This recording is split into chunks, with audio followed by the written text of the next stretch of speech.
Ako naman, kung gusto nyo makita, di ba? Kung ayaw nyo makita yung traktora, gusto nyo makita. Joke lang. Okay, meron ding demo ang Go Traktora sa May 16, Sitio Dapdap, Santa Maria, Alfonso Lista, Go Fam. So, magkita-kita tayo dyan. Ako mismo pupunta ako dyan. Alam ko, hindi lang Sonali kayong ide-demo dyan eh. May mga iba-ibang traktora pa. So, magkita-kita tayo doon, Go Fam. Uy, what's up, Go Fam? Okay, so land prep na tayo, Go Fam. And sobrang nasiyahan ako dito sa ating binili. Ayan, o. Diba? RX 60. Yun. So, check natin. Naka ilang... so, na-servicean na rin nila to. Check natin. Ayun, 73.5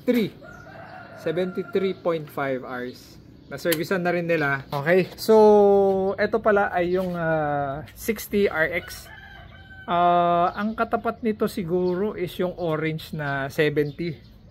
Pero, ang nagustuhan ko dito, Go Fam, is 3-cylinder lang to. So, fuel efficiency wise, mas matipid siya. Syempre, 3-cylinder lang. Downside niya lang, hindi naman siguro downside, no? Is kung sanay kang nag-ooperate dun sa mga ibang mga traktora, eh medyo maninibago ka kasi nga yung mga controls nito, Go Fam, ay nasa iba. Nasa ibang lupalop. Okay, kasi 'di ba yung iba nandito sa gitna eh. 'Di ba? Tapos yung front, yung forward reverse niya nandito. Ito nandito sa kanan. Okay?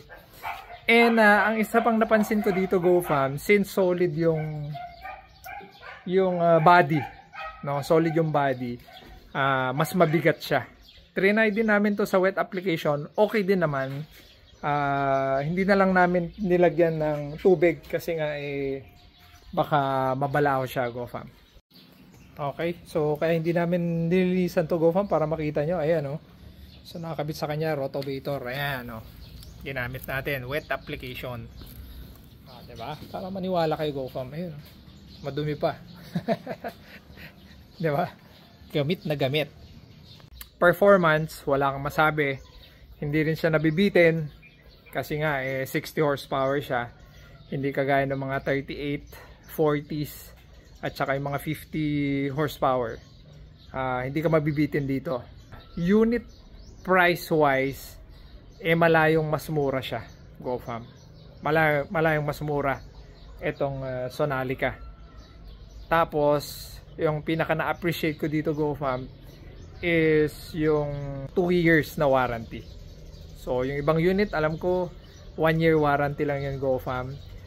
And pyesa, hindi pa naman tayo nasisiraan, Go Fam. Praise God. Hindi ko pa masabi yung availability ng pyesa, pero I hope meron kasi nga malapit lang naman yung pinagkunan natin ng unit. So alam ko pag wala yung pyesa, itatawag lang nila, tapos siguro mga 3 days kamo na lang siguro darating. Pero hindi ko pa yun na-experience, Go Fam, kasi nga hindi pa naman tayo nasisiraan. Okay, yun yung mga nakita ko dito, and I hope makakasama natin to ng matagal. And yun nga pala, ito rin ay planetary na rin, Go Fam. Okay, planetary, hindi kagaya ng iba na rekta lang yan sa mga gear. Okay, rekta lang yan. So, kung gusto nyo makita, Go Fam, kung paano mag-perform yung Sonalica, alam ko meron tayong check ko para mamaya magkamali ako, Go Fam eh. Okay, so ito nangyari na to kanina, May 14, Go Fam, sa Purok 3A Gamu, Isabela. Okay, sa May 15, meron din silang demo nito sa Cabecera 7 Purok 2, San Antonio, Ilagan, Isabela, Go Fam. Okay, ako naman, kung gusto nyo makita, diba, kung ayaw nyo makita yung traktora, gusto nyo makita. Joke lang.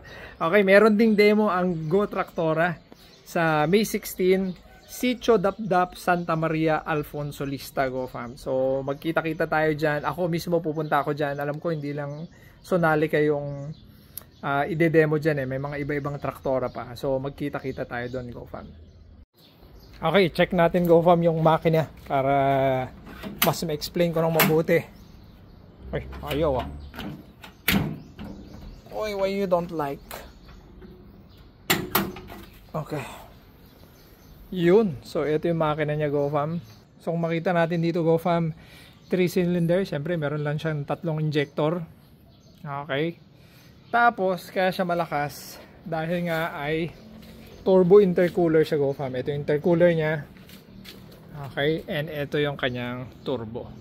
So, ito modified, GoFam, yung kanyang muffler. Kasi nga ay ano to, nilagyan natin ng implement na loader. Kaya in-extend tong kanyang tambucho. Yung stock nito, GoFam, hindi yan ganyan eh. So, ito modified na siya.